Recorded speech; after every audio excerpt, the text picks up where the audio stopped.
ബസ്സിലൊക്കെ KSRTCയിലൊക്കെ കയറാറുണ്ടോ? അങ്ങനെ കയറി പോകുന്ന ആളാണോ? ഇപ്പൊ നമ്മള് അത് നമ്മുടെ ഈ ഷോ കണ്ടോണ്ടിരിക്കുകയാണെങ്കിൽ, അല്ലെങ്കിൽ നമുക്ക് ഈ ഷോ നമ്മുടെ മന്ത്രി KB ഗണേഷ് കുമാറിന്റെ ശ്രദ്ധയിൽപ്പെടുത്താൻ കഴിയുകയാണെങ്കിൽ അദ്ദേഹത്തോട് എന്താണ് പറയാനുള്ളത് പ്രിയയ്ക്ക് ഒരു പ്രതിനിധി എന്നോണം?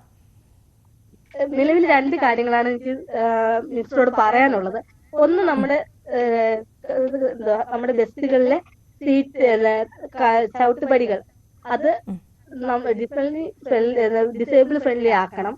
രണ്ട്, ഭിന്നശേഷിക്കാർക്ക് വേണ്ടി സീറ്റ് സംവരണം ചെയ്തു വെച്ചിട്ടുണ്ട്. ആ സീറ്റ് ബുക്ക് ചെയ്യുമ്പോൾ കൊടുക്കാതിരിക്കാൻ ചെയ്യണം.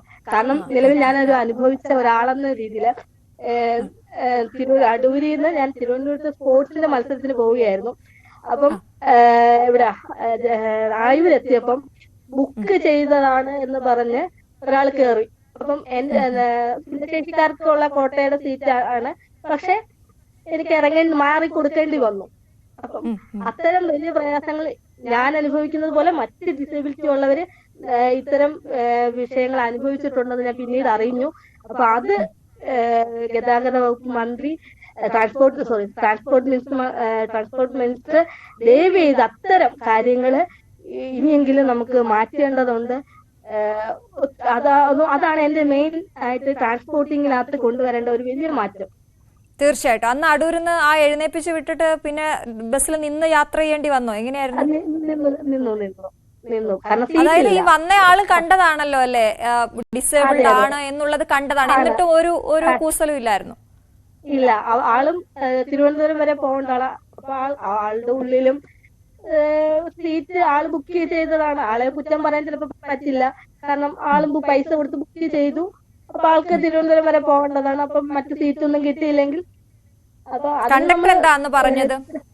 കണ്ടക്ടർ എന്താ പറഞ്ഞത് അന്ന്? കണ്ടക്ടർ എന്താണെന്ന് പറഞ്ഞത്? മാറി കൊടുക്കണമെന്നാണ് പറഞ്ഞത്. ശരി, ഇത് എന്നായിരുന്നു സംഭവം? ഇത് കഴിഞ്ഞ വർഷമാണ്. തീർച്ചയായും നമുക്ക് ഈ വിഷയം മന്ത്രിയുടെ ശ്രദ്ധയിൽ കൊണ്ടുവരാം. ഇനിയെങ്കിലും ഇത് ആവർത്തിക്കപ്പെടാതിരിക്കാൻ നമുക്ക് ശ്രമിക്കാം. എന്തായാലും നമുക്ക് ആ വിഷയം അവിടെ വിടാം, അത് അങ്ങനെ പോട്ടെ. അതിലെന്തെങ്കിലും ഒരു നടപടി ഉണ്ടാകുമെന്ന് നമുക്ക് പ്രതീക്ഷിക്കാം. പ്രിയ, നമുക്ക് നമ്മുടെ നേട്ടങ്ങളിലേക്ക് പോകാം. അതാണല്ലോ നമ്മളിപ്പോ ആഘോഷിക്കുന്നത്.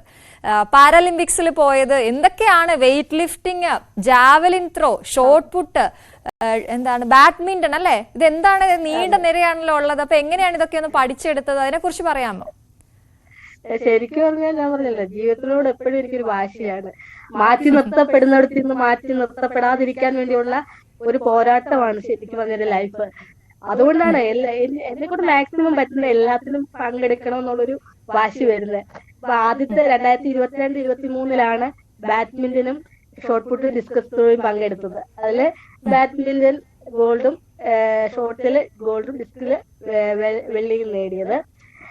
പിന്നീടുള്ള 23-24 എക്സാം ആയതുകൊണ്ട് ഒരു ഐറ്റംസിന് മാത്രം പങ്കെടുത്തിട്ട് പോയി. അന്ന് ഒരു വെള്ളി അടിച്ചു ഡിസ്കസ് ത്രോയില്. ഈ 2024-25 പവർ ലിഫ്റ്റിംഗിന് ഗോൾഡ്, 70 കാറ്റഗറിയില് ഗോൾഡും, ജാവലിങ് പുതിയ ഐറ്റം ചേർന്നു. ജാവലിങ് പിന്നെ ഷോട്ട് പുട്ട് അതില് വെള്ളിയും, ഡിസ്കില് വെങ്കലവുമാണ് ഈ വർഷം കരസ്ഥമാക്കിയത്. യാത്ര എന്ന് പറയുമ്പോൾ ലിറ്റിൽ പീപ്പിൾ ട്രസ്റ്റ് എന്നൊരു ഞങ്ങളുടെ ഉയരം കുറഞ്ഞവരുടെ ഒരു ഗ്രൂപ്പായിരുന്നു, വാട്സപ്പ് ഗ്രൂപ്പായിരുന്നു. അവിടേക്ക് എത്തുന്നതാണ് സ്പോർട്സ് എന്ന രീതിയിലേക്ക് ഞാൻ മാറുന്നത്, സ്പോർട്സ് രംഗത്തിലേക്ക് കടക്കുന്നത്. അവിടെ ചെന്ന് ആകാശ് മാധവ് എന്ന് പറയുന്ന ഒരു വേൾഡ് ഡോർഫിൽ പങ്കെടുത്ത മെഡലടിച്ച ആളാണ് ആകാശ് മാധവ്. ആളാണ് എന്നോട് പറഞ്ഞത് നമ്മളെ പോലുള്ളവർക്ക് സ്പോർട്സ് ഉണ്ടെന്നും അതില് പ്രിയയ്ക്ക് പങ്കെടുക്കാൻ പറ്റുമെന്നും, പ്രിയയ്ക്ക് പങ്കെടുക്കാൻ പറ്റുന്ന ഇനങ്ങൾ ഇതൊക്കെയാണ്, പ്രിയ ധൈര്യമായിട്ട് മുന്നോട്ട് പോകൂ എന്ന് പറഞ്ഞത് ആകാശ് മാധവാണ്. പിന്നീട് സംഘടനക്കകത്തുള്ള അല്ലെങ്കിൽ ലിറ്റിൽ പീപ്പിൾ ട്രസ്റ്റിനകത്തുള്ള ആൾക്കാരും കൂടുതൽ സപ്പോർട്ട് തന്നു.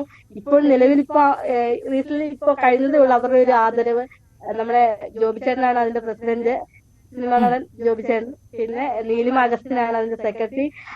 പിന്നെ അതിന്റെ രക്ഷാധികാരിയായിട്ട് നിൽക്കുന്നത് ചാർലി എന്ന് പറഞ്ഞ മജീഷ്യനാണ്. ആളിവിടെ അല്ല, ദുബായിലാണ്. അവരൊക്കെ എനിക്ക് തരുന്ന ഒരു വലിയ സപ്പോർട്ട്, ഫിനാൻഷ്യലി എല്ലാം, മാനസികവും എല്ലാം തരത്തിലുള്ളൊരു വലിയ സപ്പോർട്ട് എന്റെ ട്രസ്റ്റിൽ നിന്ന് കിട്ടുന്നുണ്ട്. ഇതൊക്കെയാണ് എന്റെ സ്പോർട്സ് രംഗത്തിലെ ഒരു വിശേഷം. പിന്നെ ഞാൻ ഇതിൽ ഏറ്റവും ഫേവറേറ്റ് പേഴ്സണൽ ഫേവറേറ്റ് ഏതാണ് പ്രിയയുടെ? പവർ ലിസ്റ്റ് ആണ്. പവർ ലിസ്റ്റ് ആണല്ലേ? മാക്സിമം വെയിറ്റ് എത്രയാ നമ്മൾ എടുക്കുന്നേ? മാക്സിമം ഞാനിപ്പോ 35. 35. അടിപൊളി. അപ്പൊ അതിനു വേണ്ടിട്ട് എന്തെങ്കിലുമൊക്കെ തയ്യാറെടുപ്പുകൾ ചെയ്യുമ്പോ എന്താണ് ഭക്ഷണ ക്രമീകരണം അങ്ങനെയൊക്കെ ഉണ്ടോ? ശരിക്കും പറഞ്ഞാൽ ഞാന് ഒരു മത്സരത്തിന് തൊട്ട് ഒരു മാസത്തിന് മുമ്പാണ് അതിന്റെ അടിസ്ഥാനപരമായിട്ടുള്ള കാര്യങ്ങൾ ചെറുതായിട്ട് നോക്കിയുള്ളൂ. ഇനി അതൊരു ഒരു ഇതായിട്ട് തന്നെ മുന്നോട്ട് കൊണ്ടുപോകാൻ ആഗ്രഹിക്കുന്നു. അപ്പൊ കുറച്ചുകൂടെ ഒരു അടുക്കും ചിട്ടയൊക്കെ വേണമെന്ന് സ്വന്തമായിട്ട് തോന്നുന്നു അല്ലേ? ഉണ്ട്. നമുക്ക്